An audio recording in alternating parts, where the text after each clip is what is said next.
চল চল দেখিয়ে দিচ্ছি আজকে রবিবার তো ইয়েস না প্রথমে সাদা গরম ও মাই গড ধোয়া হচ্ছে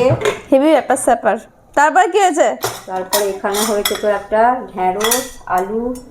রসুন পেঁয়াজ সব দিয়ে একটা মাখা মাখা করে তরকারি বাহ হুম তারপর আর এই দেখো এটা হচ্ছে আম চিকেন এই আমটাকে সেদ্ধ করা হয়েছে একটা বাহ আগে। তারপর উফ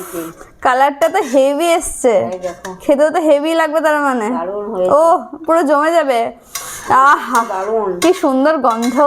এই রেসিপিটা যদি আপনারা দেখতে চান তাহলে আমরা এটা দেখিয়ে দেবো ওকে কমেন্ট করে জানাবেন হয়েছে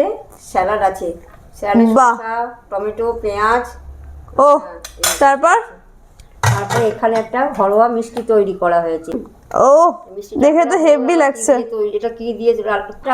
টাটা